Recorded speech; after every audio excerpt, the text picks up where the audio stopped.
credit card fraud.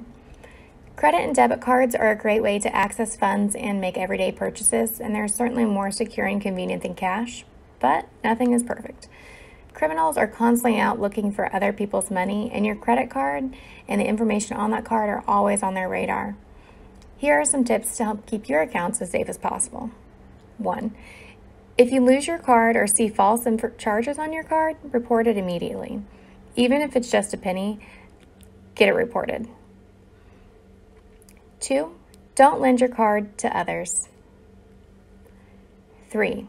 Keep your account information, such as your card number, expiration date, and company contact information separate, so that if your wallet is lost or stolen, you have the information you need to report it fast. 4. Try not to lose sight of your card while a cashier is swiping it. This is to avoid forgetting it and to make sure it isn't being swiped again by a second device. That's a scam that we call skimming. 5. Save receipts and compare them with your statement at the end of the month. And 6. When paying for goods online, only input your credit card information if the web address starts with the HTTPS. Don't use your credit card if it doesn't have the S. Those are not secure. Sites with HTTPS use secure encrypted language to protect your information. Remember, the more aware you are of your finances and what's going on with them, the better off you'll be. So don't be a stranger to your accounts. Check in often, and if you see something that you're not familiar with, get with your banker and find out more about it. Tricks of the trade. Businesses use advertising to sell you as many of their products as they can.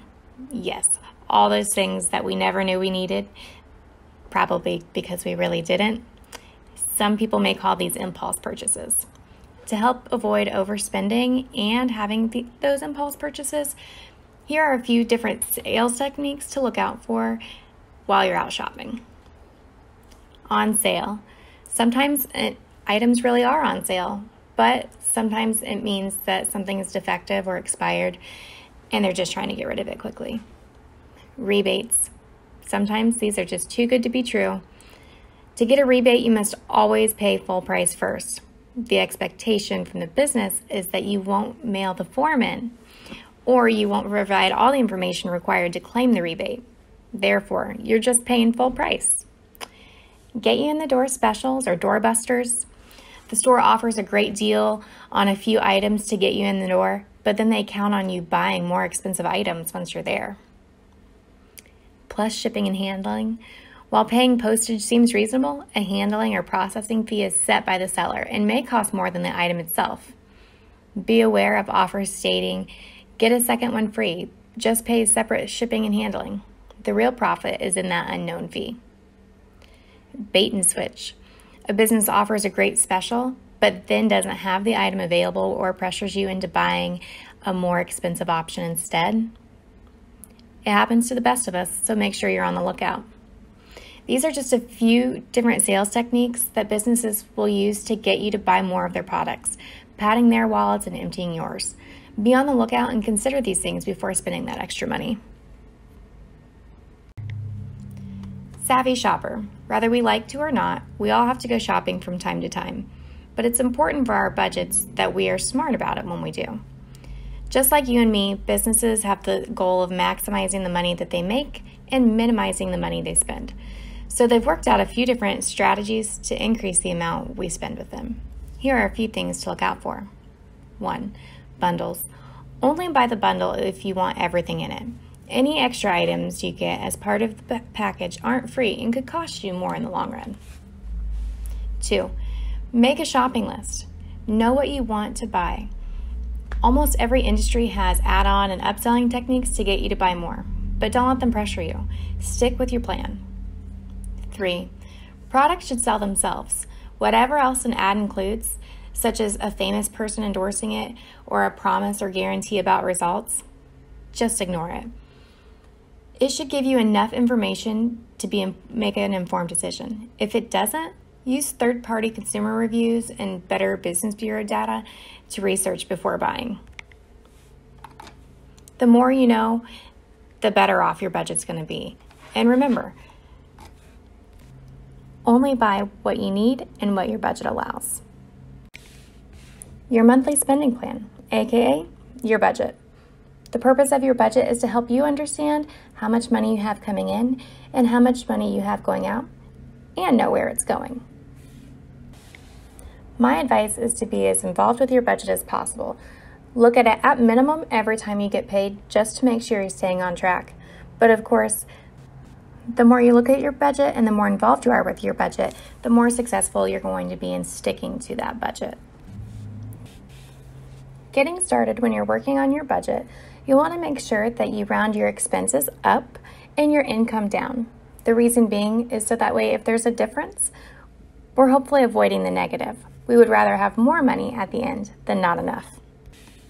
You'll also want to make sure that when you're doing your budget, that your budget reflects whatever your short and long-term goals are as well. If your goal is to go on vacation in a year, make sure you're planning for that in your budget. If your goal is to retire, make sure that's in there too. And if you're not sure how much you'll need to reach those goals, get with your banker. We're always happy to help. This budgeting list has everything that we could think of that would be a common expense. Some of them may apply to you and some may not, and that's okay.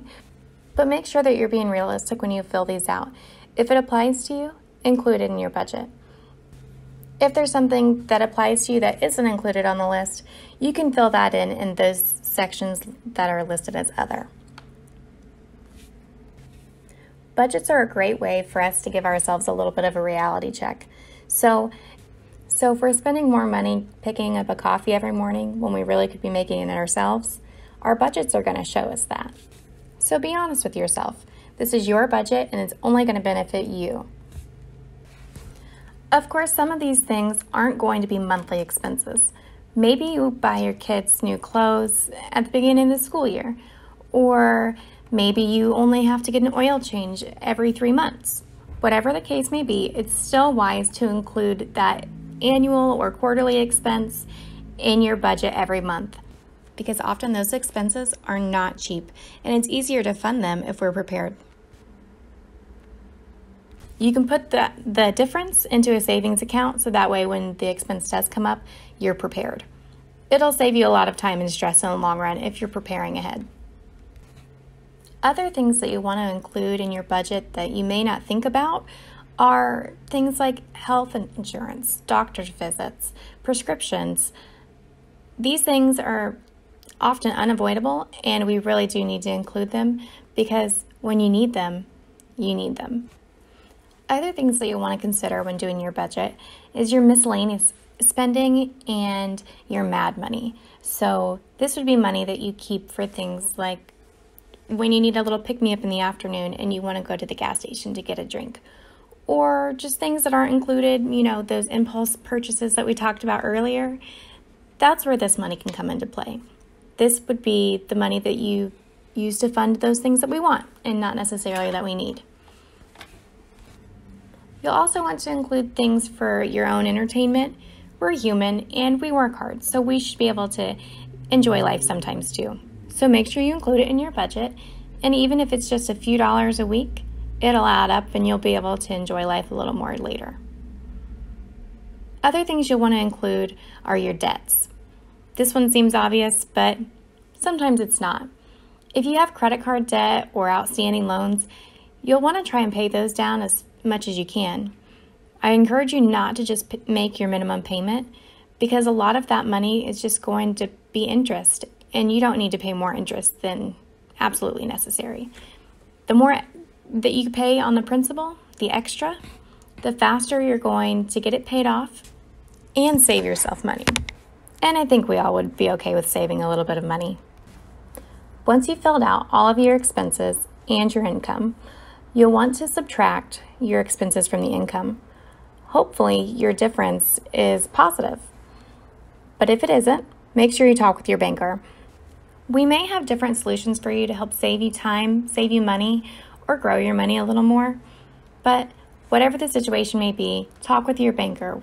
As I said before, we're always happy to help, and our goal is to help you reach yours.